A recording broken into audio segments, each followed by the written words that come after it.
আসসালামু আলাইকুম। আজকে আমি আপনাদের সাথে ভীষণ মজাদার মুচমুচে আর ফুলকো আলু পুরির রেসিপি শেয়ার করব।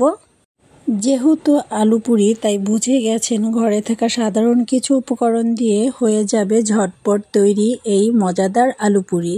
একদম পারফেক্ট হবে আপনার বিকেলের নাস্তার জন্য। ভাজার পরেও অনেকটা সময় ধরে ফুলকো আর মুচমুচে থাকবে। আশা করছি রেসিপিটা আপনাদের ভালো লাগবে। চলুন রেসিপিটি দেখে নেওয়া যাক। প্রথমেই একটা বাটির মধ্যে নিয়ে নিলাম 1 কাপ পরিমাণের ময়দা, নিয়ে নিচ্ছি 1 চা চামচ পরিমাণের চিনি, স্বাদ অনুযায়ী লবণ আর দিয়ে দিচ্ছি এখানে 1 টেবিল চামচ পরিমাণের তেল। এবার আমি সবগুলো উপকরণ হাত দিয়ে ভালোভাবে মিশিয়ে নিচ্ছি।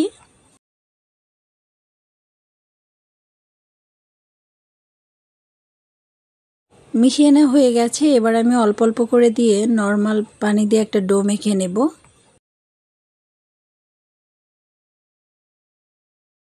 ডোটা মেখে নেওয়া হয়ে গেছে। এখন উপরে কিছুটা তেল লাগিয়ে এটাকে রেস্টে রেখে দেব 15 মিনিটের জন্য। অন্যদিকে চুলায় একটা প্যান বসিয়ে দিলাম আর দিয়ে দিচ্ছি 2 টেবিল চামচ পরিমাণের রান্নার তেল, দিয়ে দিলাম 2টা পেঁয়াজ কুচি আর 3-4টা কাঁচামরিচ কুচি, সামান্য পরিমাণের হলুদ মরিচের গুঁড়া দিয়ে নিলাম, দিয়ে দিলাম স্বাদ অনুযায়ী লবণ। এখন আমি এর মধ্যে দিয়ে দিচ্ছি ভাজা জিরার গুঁড়া। এবার আমি এই পেঁয়াজ মরিচের সঙ্গে মশলাটা একটু ভেজে নেব। কিছু টাইম ভেজে নেওয়ার পরে আমি দিয়ে দিলাম আগে থেকে সিদ্ধ করে নেওয়া আলু। তো আমি একটা আলু গ্রেট করে নিয়েছি। এবার আমি মশলার সাথে ভালোভাবে আলুটাকে ভেজে নেব।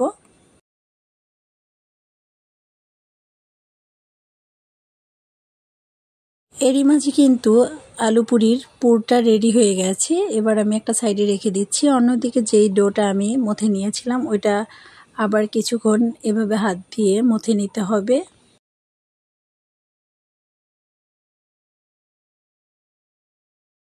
এবার আমি ডো থেকে 2টা লিচি করে নিচ্ছি। একটা লিচি নিয়ে আমি রুটি বেলে নেব। রুটি বেলার সুবিধার্থে আমি কিছুটা শুকনো ময়দা উপর দিয়ে দিলাম। এবার আমি রুটিটা বেলে নেব।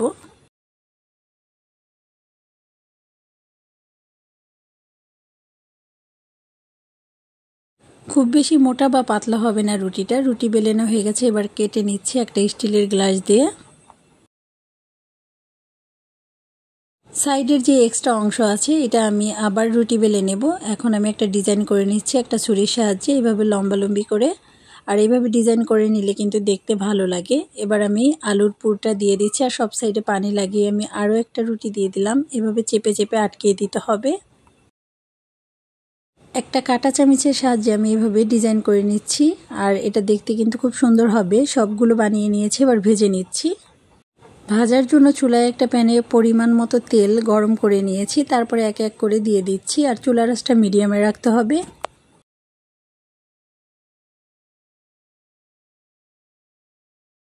কিছু টাইম ভেজে নেওয়ার পরে আমি উল্টিয়ে দিচ্ছি। 5-6 মিনিট ভাজার পরে খুব সুন্দর একটা কালার আসছে আর এরই মাঝে কিন্তু এই পুরিগুলো ভাজা হয়ে গেছে। আমি চুলা থেকে নামিয়ে নিচ্ছি। এই তো ভাজা হয়ে গেল মুচমুচে ফুলকো আলু পুরি। আর এটা ভাজার পরে অনেক টাইম পর্যন্ত ফুলকো আর মুচমুচে থাকে। তো দেখতেই পাচ্ছেন ঠান্ডা হয়ে গেছে, তারপরেও কিন্তু অনেকটা ফুলকো আছে আর এটা অনেক বেশি মুচমুচে হয়। আমি একটু ভিতরটা দেখিয়ে দিচ্ছি। আলুর পুরে ভরা ভিতরটা দেখতেই পেলেন। আশা করছি আপনাদের ভালো লেগেছে। ভালো লাগলে কমেন্ট করে জানাবেন আর শেয়ার করে দেবেন। আল্লাহ হাফিজ।